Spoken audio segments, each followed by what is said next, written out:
Very strange. There were 8 ships of oil coming out of Iran, and then they actually said, we're going to add an extra 2. And they added an extra 2, so we had 10 ships, and then people realized we were actually negotiating. And we're negotiating now, and it'd be great if we could do something, but they have to open it up. They have to open up the Strait of Hormuz. Excuse me for this. I'm so sorry. Such a terrible mistake. The fake news will say, he accidentally said, no. There's no accidents with me, not too many. If there were, we'd have a major story.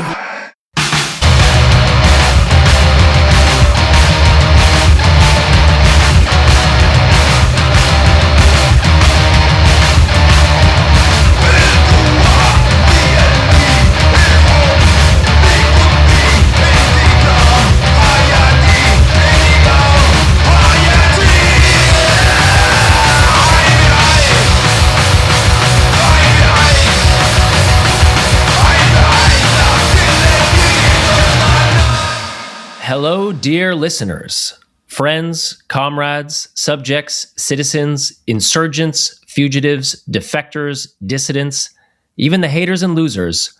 Welcome to Turbulence. My name is Dylan Saba, and I'm here with my co-host, Seamus Malakafzeli, along with our producer, M. Siniza. We're recording from New York City, the center of a world empire that is dying, but still pretty far from dead. Now, if you've listened to this show before, you'll notice that I had to switch that up a little bit because we are now in week 5 of what could reasonably be described as the dumbest war in U.S. history, where, for reasons it is functionally impossible to articulate in terms of our own national interests, we have directly caused the biggest energy crisis in world history and have jeopardized our ability to project power in perhaps the most strategically vital region in the world. So right now, as of the recording of this intro on March 30th, which is still a couple days after we recorded the episode, the situation in the Strait of Hormuz has remained essentially the same. The toll regime that was implemented several weeks ago is still in place right now. Apparently $2 million are being demanded from ships passing through, the ones that are approved to pass through. Trump is saying that these ships that are passing through, for example, belonging to Thailand and Pakistan, are gifts to the Trump administration. There is not any kind of talk like that coming from the Iranian side. They are just ships that have been approved, nor are they American ships in any way, shape, or form. Right now, what is being suggested is less a complex, or in Trump's words, simple military maneuver to reopen the strait, but a potential ground operation invasion on Kharg Island, which we did discuss in the episode. Right now, according to the Wall Street Journal, apparently 17,000 potential troops are being moved into the region for a potential operation against the island, or potentially to take all of the enriched uranium, or as Trump says it, nuclear dust, I want to say. Right. Dylan, have you heard this phrase? I have. Yeah, nuclear dust in what would be the most complex special op in United States military history. They're going to send in a nuclear Roomba to go in and hoover up all the nuclear dust. You know what, man? I'm thinking either he conceives of the operation as that, essentially, or he thinks that it's going to be like The Rock, if you've seen that movie. Have you seen this movie? No. Okay, The Rock as in the actor, or no, the movie The Rock. I'll just 10-second thing. In that movie, Nicolas Cage and Sean Connery have to go to Alcatraz and evacuate nerve gas capsules from Alcatraz being held by Ed Harris and his gang of terrorists. It's a delicate operation, but it's a very simple operation. It's also said that the curveball lies about the chemical weapons in Iraq were taken from scenes in that movie. I'm sure that is also influencing it today. Nevertheless, all of these operations are much more difficult than Trump is conceiving of them, and there are no current ways in which the Strait of Hormuz, at least from my vantage point, can be opened in a simple, short amount of time. That sounds like an incredible film. Unfortunately, Em and I have been on a GWAT movie watching binge. We have recently logged American Sniper, and then last night we watched Jarhead, which, although is not an Iraq War film, came out in that era as well. So we will certainly be adding that to the queue. Now, despite everything that we are hearing from Trump and the White House about all the winning that is happening and how they've destroyed the Iranian Navy and they've completed all their objectives, really, this entire war has become about opening the Strait of Hormuz. And why? Because they realize that they need to take away Iran's leverage in whatever negotiations will ultimately serve as an off-ramp to this clusterfuck of a situation. And that leverage is very real. Through market manipulation, the US has been able to largely keep a lid on oil prices so far. Those prices are creeping upwards, and the real material impacts of the Strait's closure are going to start percolating through the global economy pretty much imminently. And these impacts are not limited to oil. Hormuz is a choke point for chemicals vital to the world's fertilizer production and many other key industrial inputs. So it's not an exaggeration to say that if the Strait is not reopened soon, we are likely to have a worldwide economic recession or even possibly a depression. Now, all of this is being treated by the American administration as if it was a complete surprise, that nobody knew that this was going to happen, that all of these things that Iran is doing were never prophesied. But all of this stuff has been threatened, and the ramifications of it have been predicted for years and years and years. I mean, 2011, the rear admiral of the Iranian Navy was telling TV cameras that closing the Strait of Hormuz would be like drinking water. It would be so easy for the Iranian military to do. And they have been repeating it through various different military commanders, political officials, economic analysts, that this was a real threat that Iran could act upon if a war between them and the United States broke out. And now it finally has, and America is left looking fairly flat-footed. Now, despite all of that, in recent days, the US plans have somehow both escalated and deteriorated. Over the weekend, Trump told the FT in an interview, quote, "To be honest with you, my favorite thing is to take the oil in Iran. But some stupid people back in the US say, why are you doing that? But they're stupid people." Taking Iran's oil apparently means seizing Kharg Island, where much of it is exported from, but it's unclear how long he would expect US forces to hold the island under Iranian fire, and how exactly he imagines the US would, quote, take the oil, seeing as it is not produced on the island. While they have been discussing all of this, Iran is seeking to formalize the toll regime in the Strait of Hormuz. They are demanding the implementation of that, the permanent implementation, I should say, in whatever peace negotiations take place. And Parliament just today passed some sort of framework to implement that. Details to be revealed. But one of the more interesting things is that they're including Oman, whose territory also sits the Strait of Hormuz, within that official toll regime. They want to make this last, folks. Yep. And while the U.S. is floundering and trying to spread blame and responsibility, I even saw a comment from the White House today where they are floating the idea of the Gulf states paying for the United States' portion of prosecuting this war. Iran is steadily bolstering its strategic position, which it very sensibly believes is improving by the day. And that's because every day that thousands of ships sit trapped on either side of the strait, that giant hole smack dab in the middle of the world economy gets bigger and bigger and bigger. And it's going to continue to do so because in between recording this episode and recording this intro, the Yemenis entered the war. They are reserving their extra steps of escalation for if the Gulf states enter into the war or America launches a ground operation, but they have already begun flying missiles against Israeli territory, and there is no indication that they are afraid of closing the Bab al-Mandeb should they be requested to. So, interesting thing is, we already talked about this kind of blockading in our very first episode with the illustrious Laleh Khalili, and we are speaking to her again for the Strait of Hormuz this time. Laleh Khalili is a professor of Gulf Studies at the University of Exeter, and is the author of a number of great books, most recently Extractive Capitalism, How Commodities and Cronyism Drive the Global Economy. And we were very happy to have her on again to speak with us. Before we get into the conversation, we do have a pitch to you, the listener. Turbulence is entirely listener-funded. We don't run ads. We don't take money from institutions. And that independence is the foundation of this project. It only exists because of you. Because we're committed to providing you the in-depth history and present context you need to make sense of each of these topics, these episodes take a great deal of time and effort to produce, from conception to research to editing. It's because we value your time as a listener, and because we want to produce something lasting and useful, that we think this level of effort is worth investing in. But that means we can't quite move as nimbly as we might otherwise like. So in addition to our free public episodes, we're also dropping weekly episodes behind the paywall.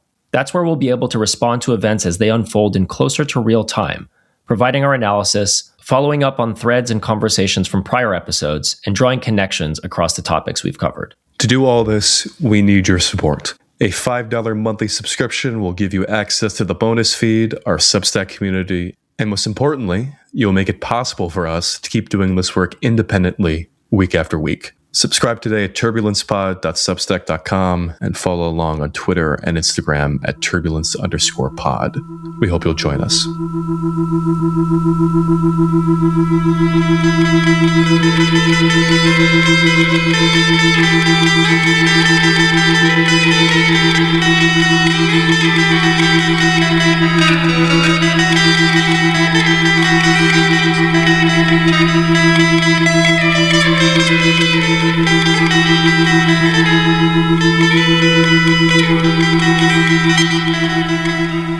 We are speaking again with Dr. Laleh Khalili. Welcome back. Oh, it's so great to be back to talk to you guys again. Well, I wish it was under better circumstances, but it is really lovely to see your faces, which nobody else is going to see because we're on a podcast. Yeah, we're so glad to have you back. Thank you. So I think a lot of our listenership has been obviously seeing what's been happening in the Strait of Hormuz. That seems to be all that the United States is talking about at the moment. But can you just lay out in as detailed a way as possible what precisely is happening right now in the Strait? What mechanisms is the Iranian military? What are they utilizing? What is the current status of shipping? What is happening in the Strait right now? Okay, things are really fluid right now. And actually, things have shifted a little bit today and yesterday. I'll start pontificating as one does chronologically. So the war starts at the end of February, right? The US and Israel begin bombing Iran. And the immediate thing that begins happening is that Iranians begin to use drones, missiles, and threaten to mine the shipping lanes in the Hormuz Strait. And what they do is that they basically threaten that any ships going through, they also have like these fast skiffs, motorboats, which the IRGC guys usually use to patrol the area. And so they start, going into the Hormuz then. And the immediate effect that that has in that moment is that although a lot of ships were coming in to the Hormuz, the ships leaving begin to actually slow down. They stop leaving, A, because of the threat of the drones or being stopped by the IRGC boats, but also because immediately the insurance providers, particularly those based at Lloyd's here in London, but also other maritime insurance providers in New York and in Hong Kong and, the big maritime finance places, they institute what is called a war risk premium, which is an addition to the insurance that ships have to have for various things. So there's the hull insurance, which basically insures the ship itself. There's the cargo insurance, which insures the cargo, whatever that may be, oil or whatever. And then there's like a series of other insurance, which also sort of indicates the fact that we don't hear as much about them. It also indicates the value that the industry places. So including sort of liability insurance for the life of the seafarers on there. We know about the hull and cargo insurance and the premiums on those going up, but we don't hear much about life insurance, for example, on a poor Indian or Filipino seafarer who's going to be on one of these ships that's going to be hit. So the war risk premium immediately goes into effect. And obviously the insurance rates are different. They're different for different routes. They're different for different shipping companies. They're different for the kind of flag a ship flies under because, the inspection regimes for different flags are different. Some are much stricter inspection regimes, some are not. So there is a whole range of different insurance rates that are instituted based on, they're modeled on lots of different factors. But nevertheless, the war risk premium immediately goes up for all of the ships that are going through the Strait of Hormuz to varying degrees. So if you're going in and you're empty, because you're a tanker and you're going in and you're empty and you're going to pick up some oil or natural gas or whatever, if you're empty, obviously you have this hull insurance, which is significant. But if you've got cargo on, then your cargo insurance also goes up. And these amounts going up are more or less immediate because obviously the insurance companies want to be able to extract what they need to out of that. And so this affects, obviously, shipping companies lifting oil or lifting other products, which I'm also going to come to because it's not just oil and gas that is affected, but also some of the other products which are also really important to other industries. But as soon as the insurance goes up, of course, the shipping companies say, we're not going to go and lift oil. It's just not going to happen. And this element is also introduced into the mix. And so the World Trade Organization online site has a Hormuz tracker. And if you go and look at this Hormuz tracker online, what you'll find is that you have,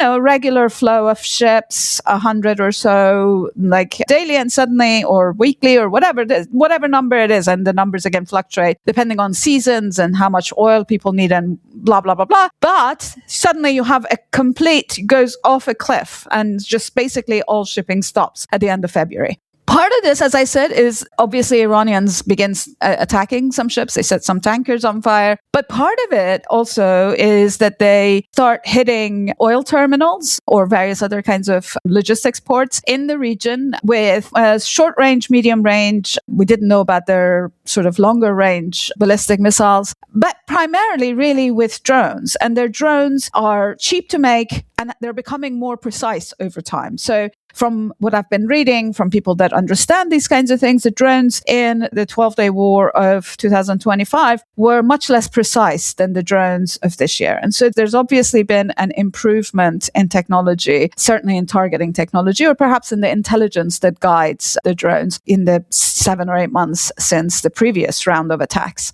So you've got all of this coming together. The Iranians threatening to attack. There being skiffs in the water, intercepting ships. There being attacks against oil terminals, which will definitely stop a captain of a ship who's responsible for the lives of all of the seafarers on the ship from going to that terminal if they think that they're going to be hit. But very significantly, and I think this is one of the cleverest things about the strategy chosen here, is that the Iranian strategy was to basically turn the global capitalist circulatory system, the logistics web, against itself, just as the Houthis did when they were trying to blockade the Red Sea on behalf of Palestinians. Okay, now why Hormuz? Hormuz is an interesting choke point. It is basically where the Persian/Arabian Gulf on the west meets the Gulf of Oman on the east. And it's about 35 miles wide, and about 30% of the world's oil goes through the Strait of Hormuz. Not all of it goes through the Strait of Hormuz. Obviously, not even all the oil that is produced around the Gulf goes through the Strait of Hormuz. Some goes through pipelines, which I'll also talk about in a minute. And some of it will go through other ports, which are outside of the Gulf. And I'll talk about that in a minute as well. But it is a 35-mile wide strait, and the deeper channels actually lie closer to the Iranian border. On the southern side, also, it is a little sliver of land that actually doesn't belong to the Emirat, which was what you would have imagined being, but is actually an extension of Oman called Musandam Peninsula, which is one of the most beautiful places on earth. It's basically, imagine some incredibly dramatic wind and water eroded fjords, but very rocky and brown on this like turquoise green water. And the Musandam Peninsula, as I said, is very rocky, it's very mountainous. It didn't actually have roads that could get to it until 30, 40 years ago. Most people, and even now, it's kind of difficult to get there by road. You have to sort of take a boat into it. There's not much on the Musandam Peninsula. I mean, yeah, there is like some military bases and things, but it's really a difficult place to project power from. And so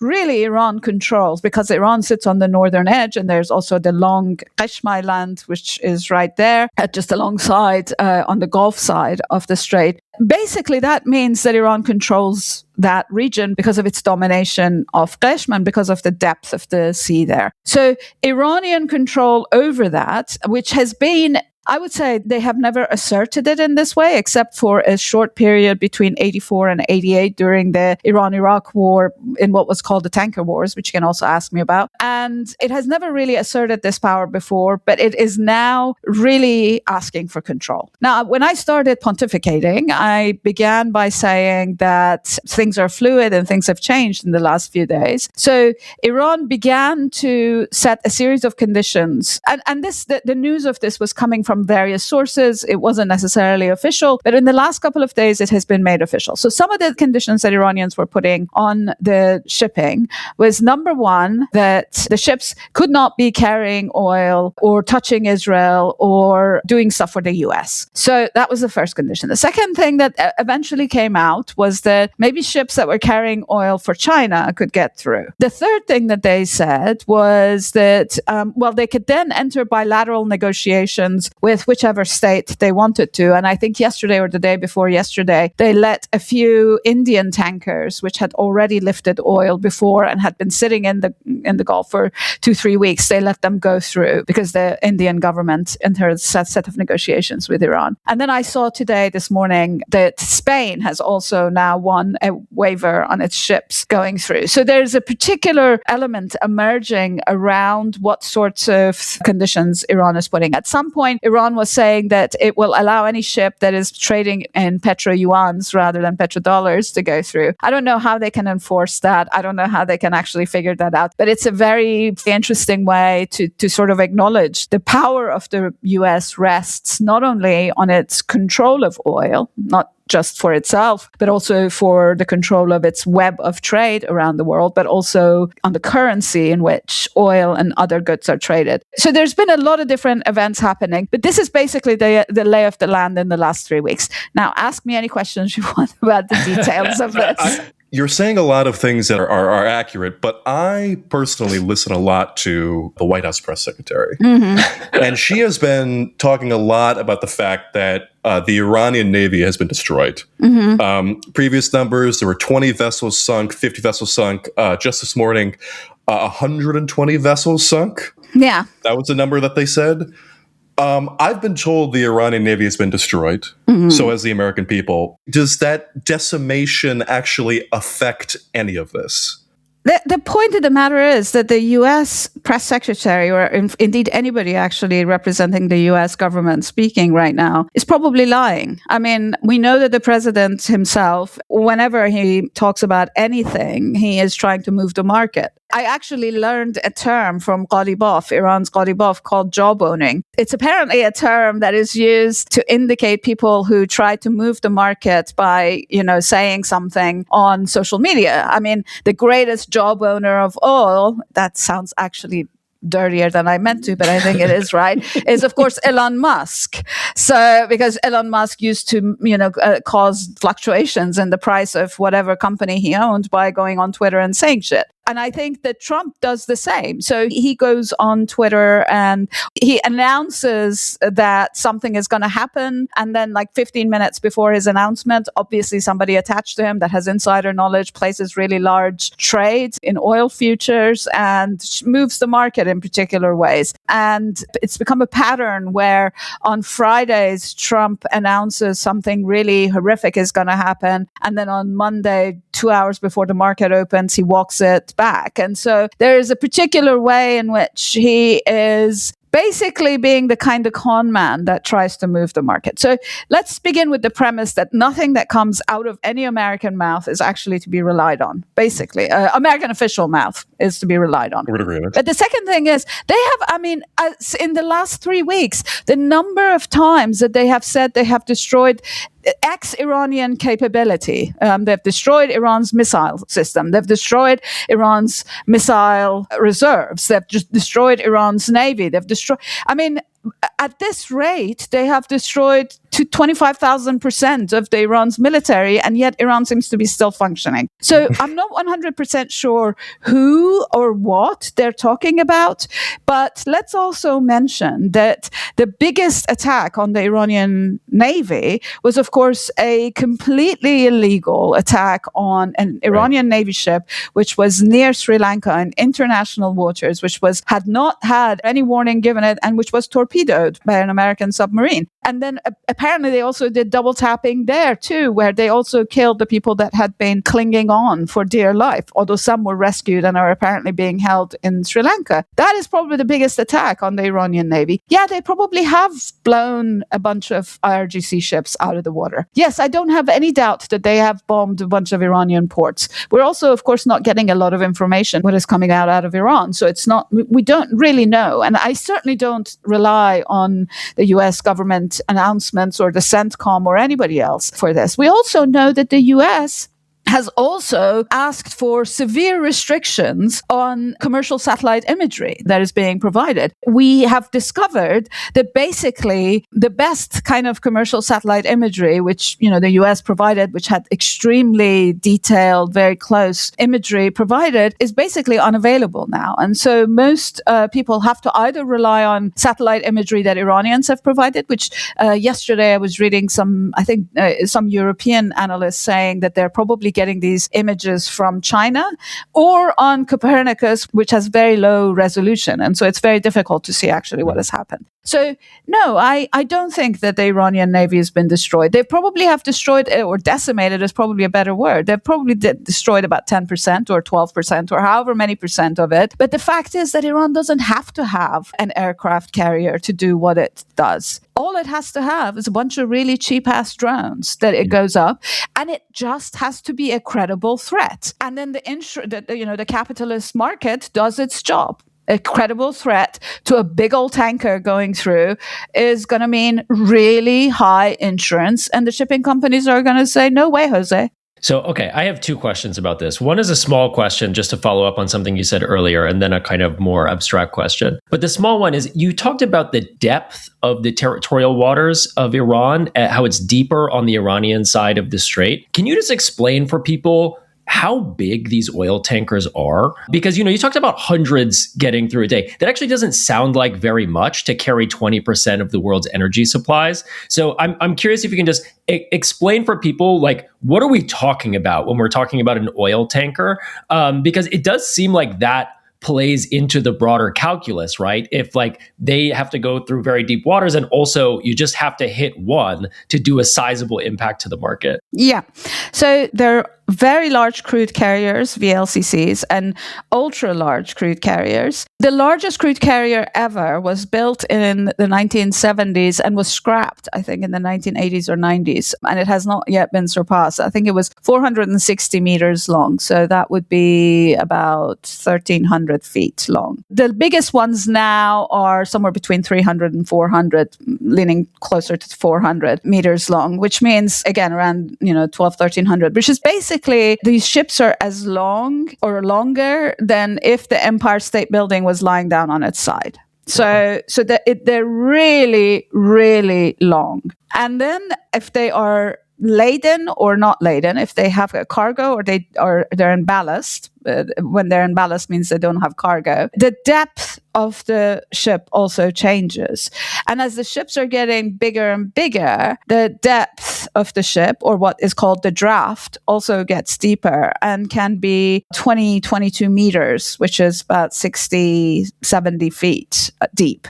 The problem is that it's not just that, that you worry about this depth. It's also that over on this, actually both the Persian Arabian Gulf and Gulf of Oman, but also the Red Sea have very large reefs, quite damaging coral reefs along one shore or the other in different places, number one. And number two, the Gulf, the Persian/Arabian Gulf, it's a very shallow sea in relative to the other, like the Red Sea is really, really deep because it's basically sitting on a continental divide. But the Gulf is actually quite shallow. And indeed, in order for ships to come in, for example, to Jebel Ali, which is the biggest port in the Middle East, they have to constantly dredge the channel at which it comes, because there are parts of it where, there are ships coming in which have 20-meter drafts, but there are parts of the Gulf that are only about 7 or 8 meters. So a ship can very easily ground, or it can hit reefs or whatever. And so I think this really matters matters in terms of how many ships can come through. That's the first thing. The second thing is, remember that ships are going in both directions. So you have a two-way traffic. And often ships have to convoy in order not to, it's not like a highway where you try to pass each other. There are multiple channels also. If you look at the Gulf, in the center of it, not geographic center, but in the deepest part of it, it's basically two lanes of the biggest ships going in two directions. There are slightly shallower channels supporting that, which smaller ships can go through. And then there's coastal sort of travel on along that. But ships do cross one another. And so you have to be really super careful because of the heavy traffic going through there. I mean, it's one of the highest traffic. The Strait of Malacca between in Southeast Asia is actually probably the only other place that's busier than the Gulf in terms of the amount of traffic that goes through it. And so I think that's part of the reason why Iran can also control it, is because of the way that these ships are really big. They have to convoy to go through, or at least they have to order themselves, in order to go through, because there is traffic basically, and there are traffic rules around ships going. They can't just willy-nilly go where they want to. They usually follow particular established routes, and they have to inform as a ship goes through a really narrow space, whatever that narrow space might be. It has to inform the port authorities on both sides of that narrow space. If it's the Hormuz Strait or Bab al-Mandab or whatever, it has to inform both sides to let them know that it is going through, because that's kind of a little bit like air traffic control, where they have also a sense. And then there's also questions of sovereign waters and things like that. But it's a very complex situation. And when you have a strait that is as narrow as this is, 35 miles is really not that wide. It obviously gives a certain amount of leverage to Iran, which has the ability to control these places with its cheapy skiffs, with its cheapy drones. It doesn't have to have, massive warships in order to be able to control the strait and the traffic through it. So I want to get into, in a little bit even more specific detail, how it is using its power to control the strait. Because before the war, I think there had long been speculation that in the event of some broader conflict, Iran could always play this card. They could always close the strait and wreak havoc upon the global economy. But at least as I was privy to this discourse, it was always understood to be a kind of last resort, because it was assumed that that would be somewhat self-destructive insofar as Iran is also exporting oil. But that speculation, I don't know, ever really reached the kind of specifics, the mechanics of how it would work, because in practice, it actually seems a lot more sophisticated than just pulling down on some giant on-off switch and closing the strait. Yeah. And in fact, the Iranians themselves are not even insisting that it's closed. They're saying that the strait is open. And they're pointing to things like you mentioned that, okay, there's, war risk premium insurance. And, I think recently even the foreign ministry put out this explanatory statement that says non-aggressing ships are allowed to pass through. They just have to follow certain protocols.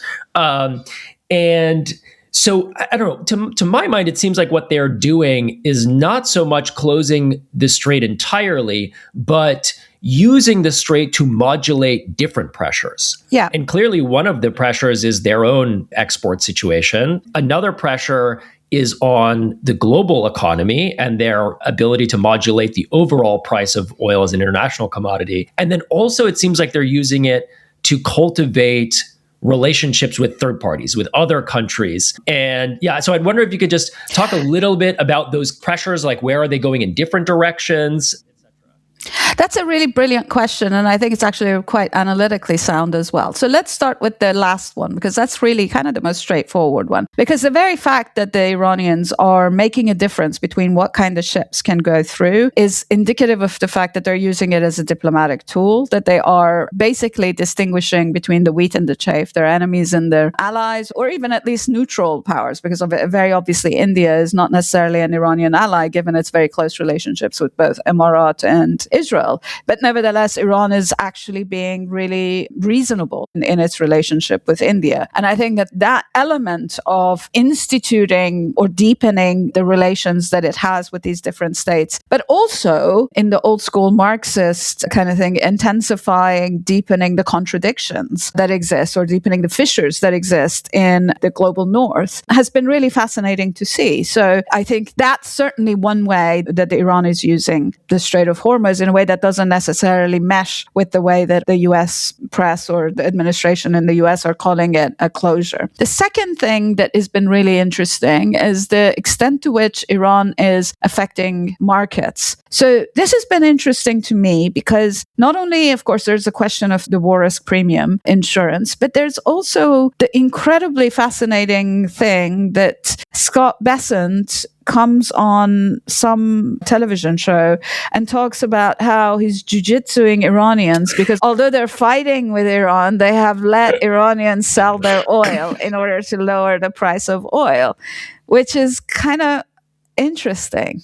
You know, it's like the sanctions weapon, which was used against both Russian oil and Iranian oil, is basically being waived, being set aside for the purposes of the oil prices. Because, of course, the United States is a car culture. And my husband, who's from the US, showed me a picture today of crazy prices at the pumps in California, $10 a gallon or something. And so, I mean, that's crazy. That is, you know, it affects, obviously, politics in the US almost more than anything else. It has also an interesting effect in that because the US has waived some sanctions on Russian oil, I heard that Ukrainians are actually now bombing the Baltic oil terminals, Russia's Baltic oil terminals, because I think they're pissed off that this source of income, the spigot, has been opened for Russia. And so they're trying to sort of intervene in this particular way. So this is having like secondary, tertiary effects beyond the Gulf. And of course, you know, as I said, the jiu-jitsu is who's playing jiu-jitsu here. If Iranians have actually managed to get sanctions waivers, that's fascinating.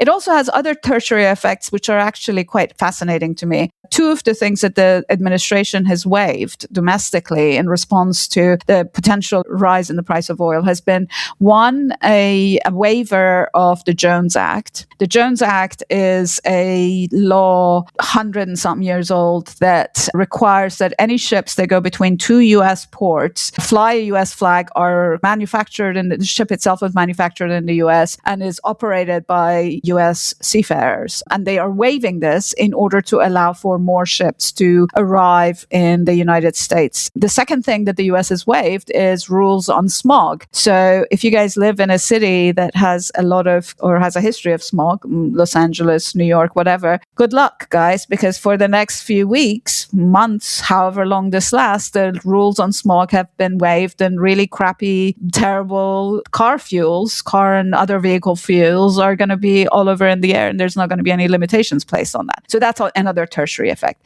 But then going to the question of, is this closure foreseen or not? So this is where I wanted to sort of roll back a little bit to the 1980s and talk about the tanker wars, because I think that the Iranians had an experience of how this might affect Iran, how such a war might affect Iran from the Iran-Iraq war. In 1984, when Iranians were actually getting the upper hand on the battlefields, the Europeans came to the aid of Iraq under Saddam Hussein, Iraq's Ba'ath regimes. The most significant aid that the Europeans and actually the US gave the regime was the Saddam Hussein regime was Exocet missiles and Mirage airplanes were given to the regime by France, and the US provided intelligence, and the Germans were giving them chemicals and various other kinds of things. Just perfect, you know. And the way that the Ba'ath regime, the Iraqi regime, used those Exocet missiles, because it was losing on the battlefields, it started targeting Iran's oil terminals, particularly the Khark terminal, which you should also ask me about, where, you know, the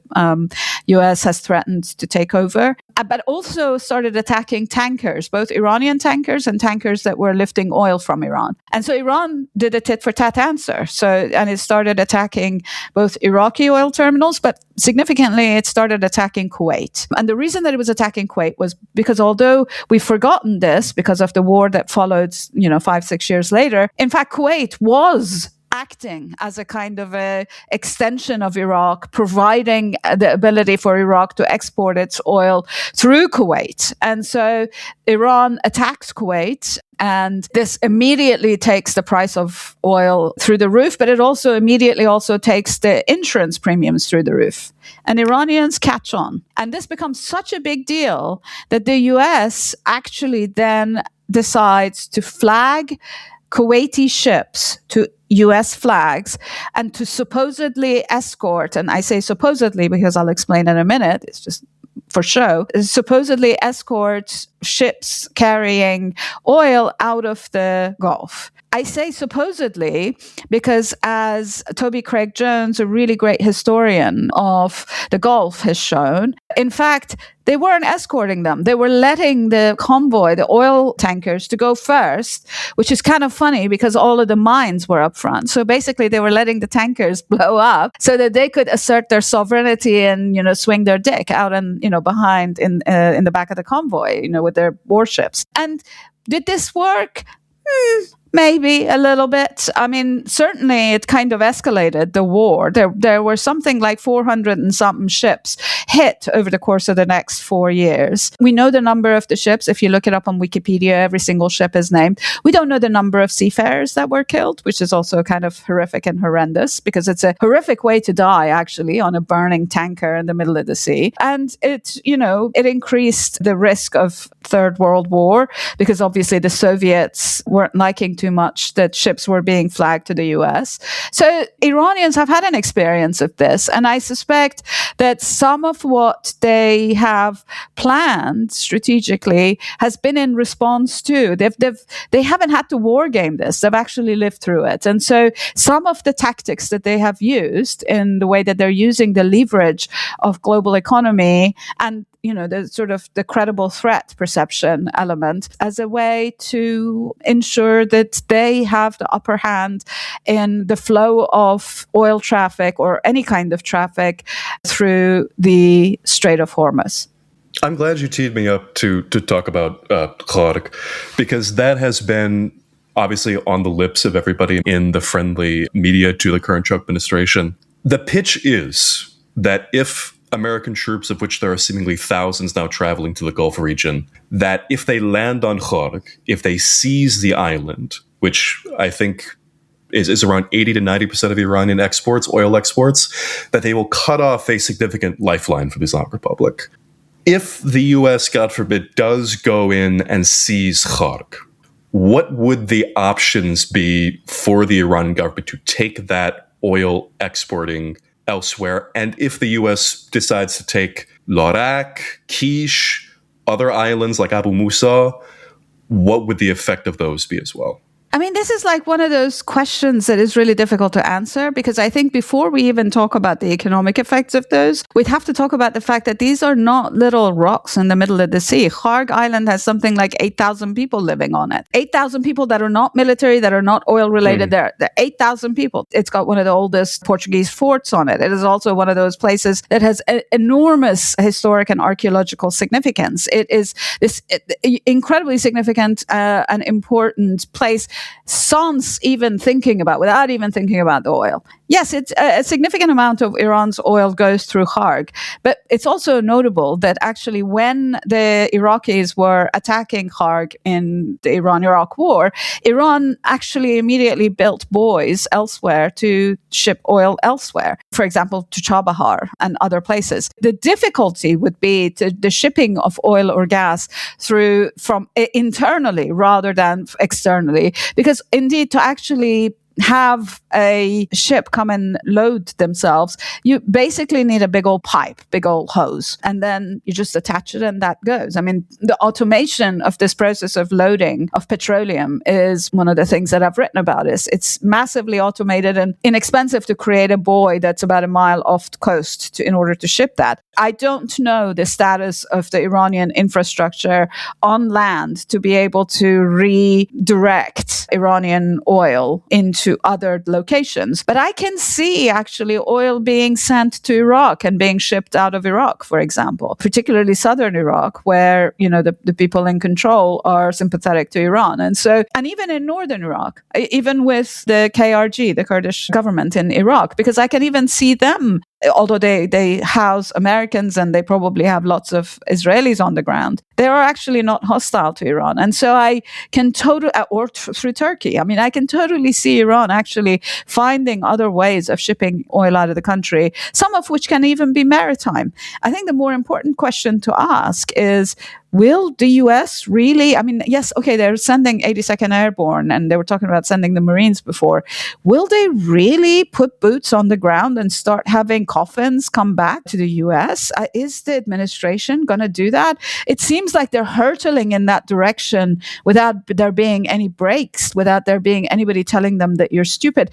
I'm surprised, actually, that the U.S. military is agreeing to this, that there's not anybody saying to him, hey, dude, this is not going to be like fighting Iraq. This is not going to be like blowing fishing boats out of the water in the Caribbean and pretending that there's some kind of a high-powered narco-terrorist. The Iranians have had long experience of fighting, both against their external enemies and training sort of irregular forces elsewhere. So are they really going to get into it with Iran? I would be shocked. I wonder if this is, again, some real kind of Trump loves to bluff, and maybe this is just a bluff, because genuinely, if they do put boots on the ground, it might be a stupider mistake than even the Gulf of Tonkin, because they don't know what they're getting themselves into.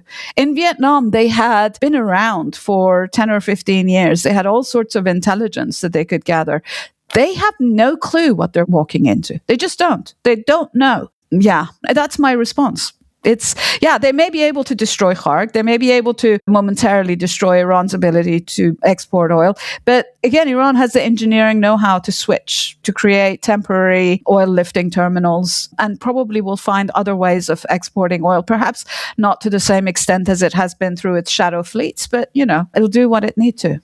I think that you are correct that it is totally insane for them to try this. And nevertheless, I think they still might. But yeah, I think, as I understand it, the U.S. has not done an amphibious assault under fire since Okinawa, and they're contemplating doing it against a country that has prepped for this invasion for 40 years. If I can just add something briefly onto what Dylan is saying, Lindsey Graham said that if America could do Iwo Jima, yeah.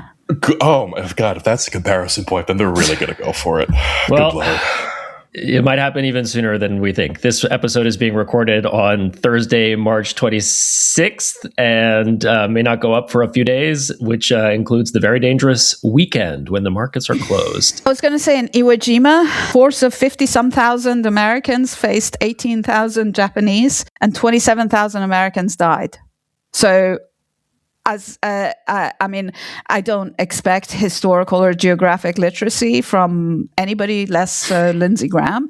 But that's your fucking history, his fucking history. He should know that. If he's citing that, he should know at least a little bit about the lives lost in order to secure that famous flag raising picture.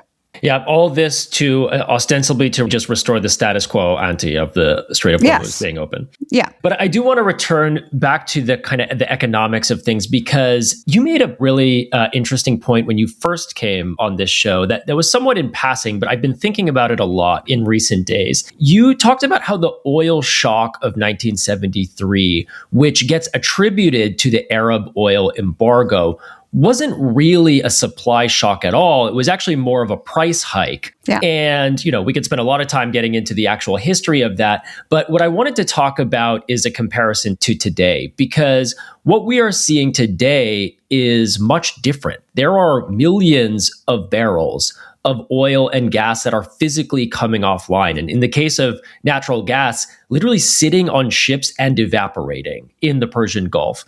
And they're not being exported. And that physical shortage is now on the precipice of hitting Asia, will quickly spread to Europe and eventually to here in the United States. So I'm curious how you see the comparison with 1973? And how are these actual physical shortfalls of gas going to hit the broader economy? So that's really actually a good point. There is one big difference between the 1970s and now, and that is that back then there weren't, although you had this kind of a way of pricing the oil, you did not have futures markets in oil. The futures markets in oil were developed they started developing them in the 80s, but they really took off in the 1990s, and then they became actually the most significant way through which oil is priced, in the sense that it's the spot price, the price that you pay at when a ship goes to pick up the oil, is not as significant in setting what we would call the benchmark prices, West Texas Intermediate or Brent, or a couple of different grades that are sold through Dubai and Oman,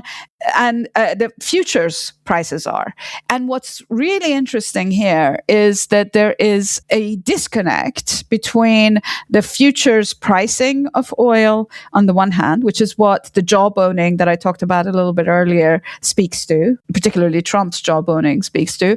And then there is the actuality of the oil, the sort of the molecules, if you will, and the gas that is flowing through. Apparently, the ships that left the Gulf at the time of the US and Israeli attacks on Iran, the last tanker is arriving in Asia this week. These are the ships that left before the hostilities began, not the ones that have negotiated exit. And then the ones that left to Europe, there's 3 that are arriving in Europe in the next week or 2. After that, there is no oil and gas coming from the Gulf, unless it's negotiated. So India negotiated these 2 massive tankers, I think it's 60 million tons or something, or 60 million. I can't remember what the exact amount was, which is going to be going directly to its energy production, electricity production nodes.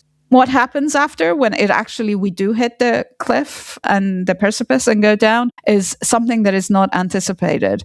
There's also a market, of course, in futures, and that is where people are manipulating the market, particularly through sort of placing shorts or longs on future pricing, meaning that they're betting either what the future is going to be. And it's basically a speculative instrument that bets on what they think the price of oil is going to be at the end of the term of a futures contract. It's basically wagering. It's like Kalshi, but it's institutionalized in commodities form, commodities trade form. Now, that has been moving up and down, as Javier Bloomberg pointed out. It's actually not, a lot of these amounts, the numbers that we're seeing are not as dramatic as they were in 2022 when Russia invaded Ukraine, but we don't know what's going to happen next. I think it's going to be in the next week or so, we're going to really find out where the divergence is between the molecules versus the futures, the speculative pricing.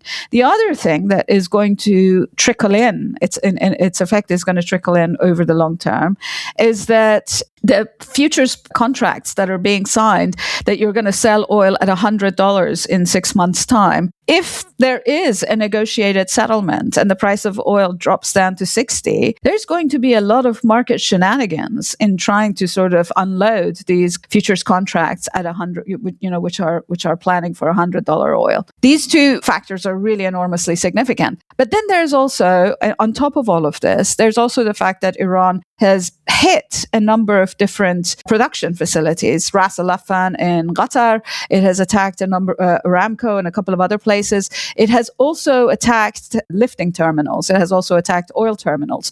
Fujairah on the Gulf of Oman side, where a pipeline ends up carrying from Abu Dhabi to Fujairah, and it avoids the Gulf of Hormuz. But Iran has hit that. And Iran has also hit Yanbu, which is on the Red Sea, and it is the terminus of a pipeline between Jubail and Yanbu, which carries oil. And in fact, the amount of oil that's going through there, the graphs that I've seen are like skyrocketing, because the Red Sea, which we'll talk about, I'm sure, in a minute, is not yet a domain of war. So Qataris have come and said that it's going to take them months, if not years, to rebuild Ras Al Khaimah. So the echoes, the after effects of this are going to continue rolling on, and we're going to really feel it in the next week or 2.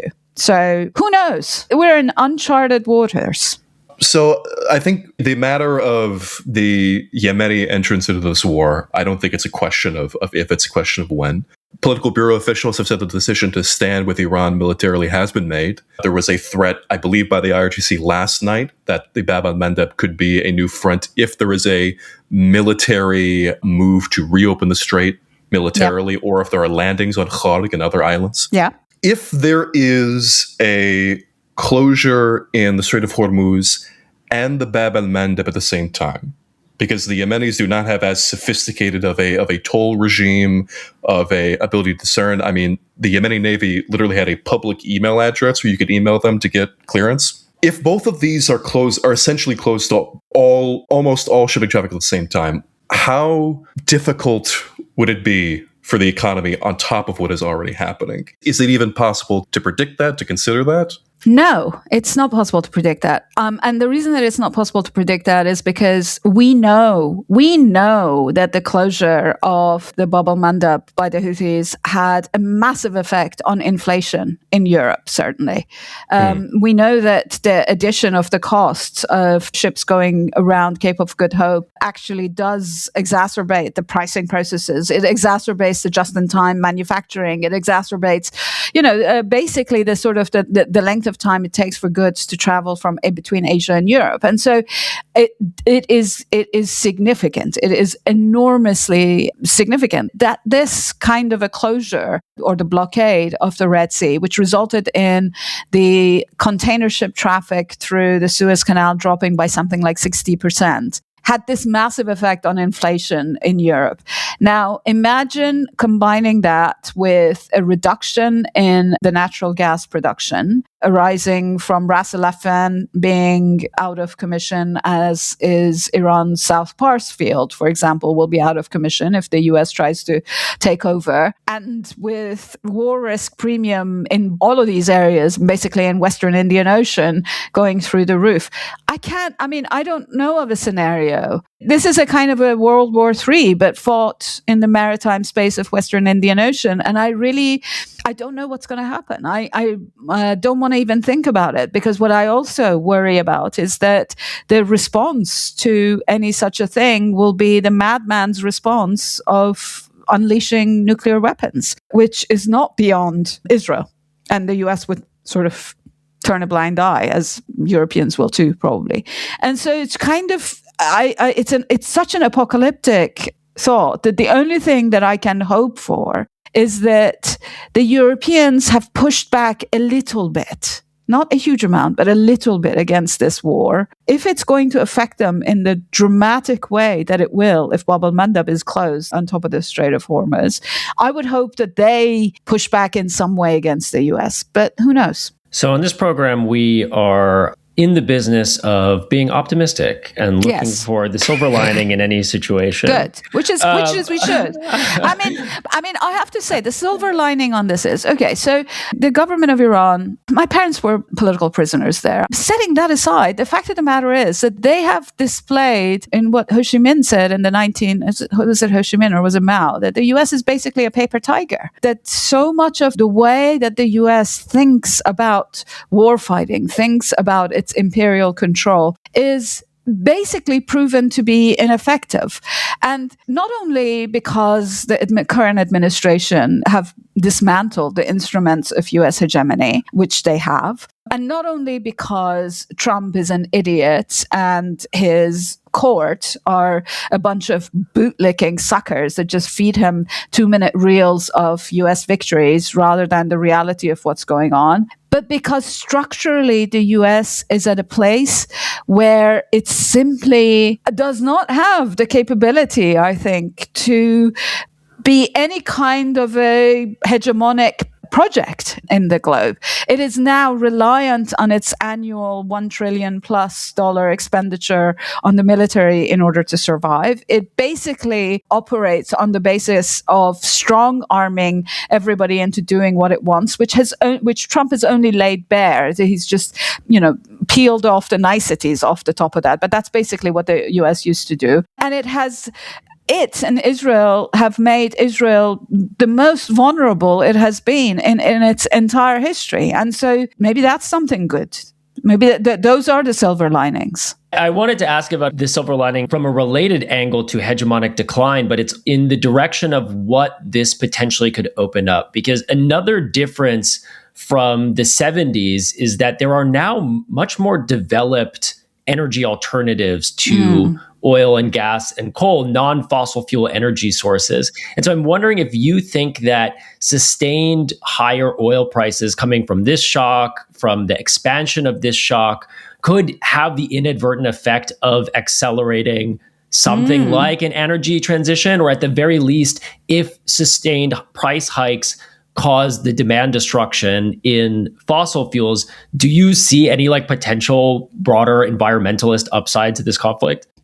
I mean, it's a really great question, actually. So yes, this is really quite significant. So because every global hegemon operates on the basis, at least in the last couple of 100 years, has operated on the basis of having a particular kind of fuel that fuels the industry and the energy needs of that global hegemon. And then it has also had a global currency which trades. So we went from the British with coal and sterling to the US with oil and dollar. And so now we're looking actually at China, which is sitting back as the world's kind of leader on sustainable energy, on battery, on various kinds of solar and wind and other kinds of energy. And they're probably laughing their asses off at the fact that the US is shooting itself in the foot in this particular way. And of course, this could potentially also open up the vista for lots of other, already the Chinese are producing incredibly cheap solar panels. If we can come up with interesting solutions to sort of the battery storage of electricity, which I'm sure the Chinese are also on top of,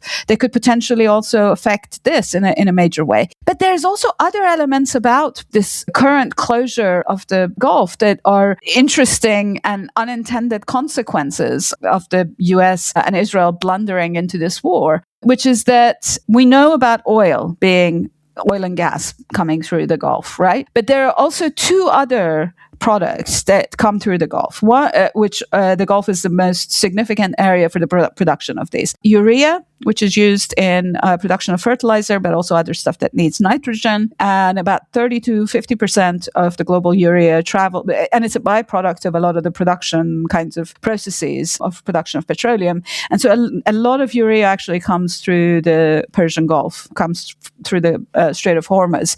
And there has been a closure of that. So that's not a positive thing, because obviously urea is used for fertilizer and it's needed for agriculture. We're probably going to see longer term effects of this in a year or two. But there's another thing which I actually think is a little bit better and kind of more positive, is that West Point just published something that I had no idea about, and it's fascinating. 50% of the world's sulfur, which is also a byproduct of petroleum production, also comes through the Strait of Hormuz. Sulfur is necessary for the production of sulfuric acid, and sulfuric acid is necessary for the smelting of copper, which is enormously important for electricity production, for semiconductors. And the West Point article that noted this said that this actually is going to affect the military industrial readiness of the United States, because the United States relies almost more than anybody else on the importation of sulfur and the use of sulfuric acid for weapons production. So it would be really a wonderful kind of irony, a wonderful kind of silver lining if the US is shooting itself in the foot. Its military industrial readiness is being affected by its stupid blunder into the Gulf. Our friend Jake Rahm was commenting on the beautiful symbolic irony of the great Satan running out of sulfur and thus losing its ability to build a kingdom of evil on earth. That's really good. I like it. Exactly.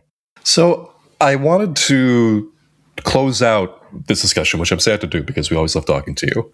I wanted to ask about the long-term plan ahead for the Strait of Hormuz and control over it. I'm so glad that you brought up the Iranian people on these islands. America is going to try to impose control over the strait by potentially placing 8,000 people on Kharg, 1,000 people on Lorak, maybe 55,000 people on Kish, God knows where else, under American military occupation. There's talk from the UAE and Saudi Arabia of joining some sort of mission to militarily reopen the strait. I don't know what precisely they could do. But what Iran has put forward in their points to American negotiators is that they want full sovereignty over the strait. Yeah, I saw that. That is at least what they said through press TV. So, I mean, what are the chances, if you could say so, that they would be able to achieve this? And the Gulf states, would they accept it?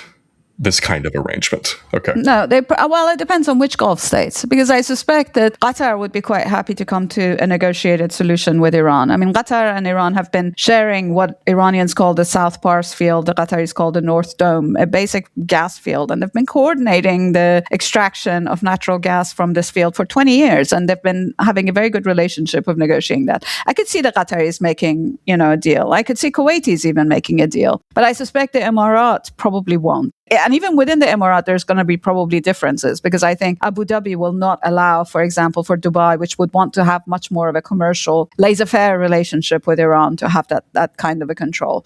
I don't know how Iran would enforce full sovereignty over the Strait of Hormuz. And I think that it would be an act of hubris, much the same as the Shah of Iran arguing in the 1975 Algiers Accord with Iraq, pushing for the full control of Shatt al-Arab all the way to the Iraqi banks, and getting it because the US supported Iran, was a fool's errand that was, if nothing else, was used as an alibi by the Iraqi regime for invading Iran in 1980. Having said that, I think that they are putting maximalist demands on the negotiation table, because this is a moment at which they can extract a degree of concessions that maybe somebody like a Russia or China will guarantee, and therefore will prevent another know-nothing president like Trump to back out of, as he did with JCPOA. So do I think it's a good idea? Do I think Iran can assert its sovereignty? I mean, obviously, it'll find a way to do so, but is it a good idea? I'm not so sure. What do you think, Seamus? I think, okay, I wanted to ask this because I was asked this on CGTN, and I did not have an answer, because Trump said that whole thing about sharing the Strait of Hormuz. No, fuck.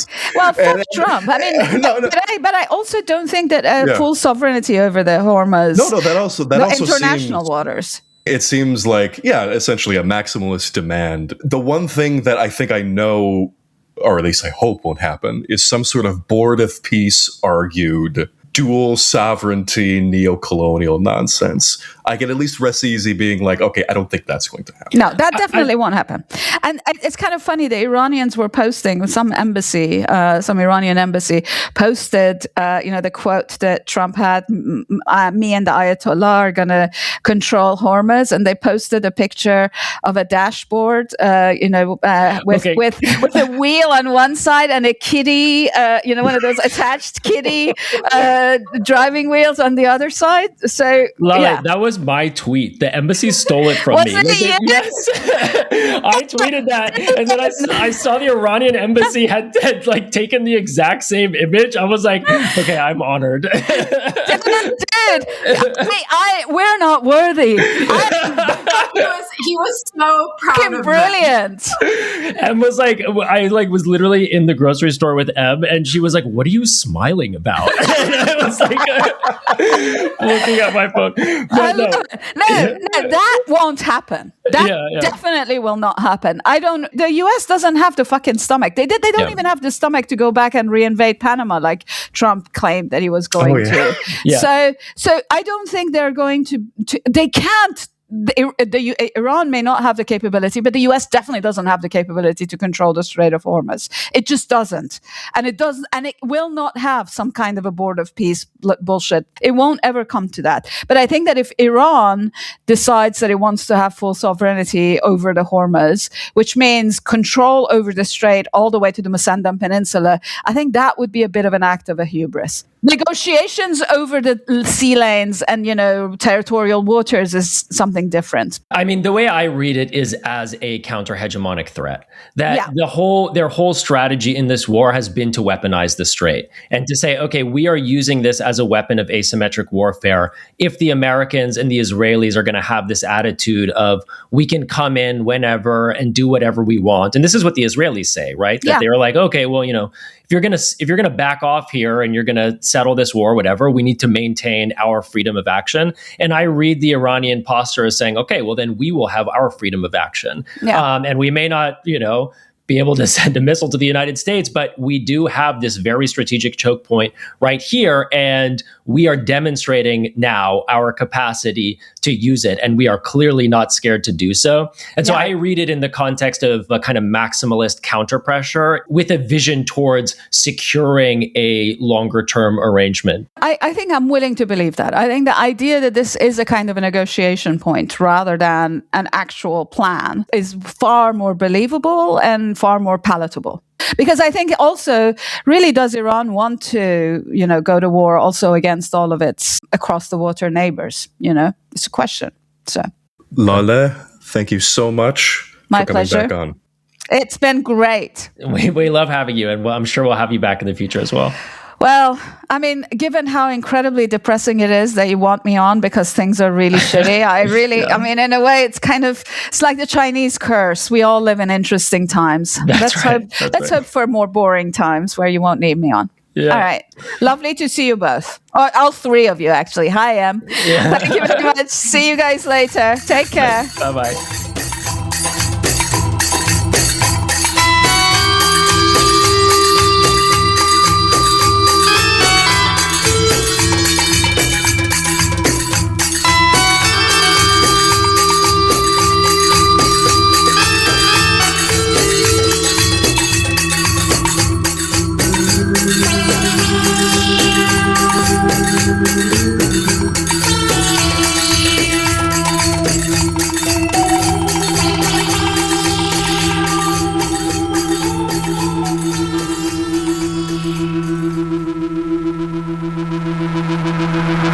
Thank you.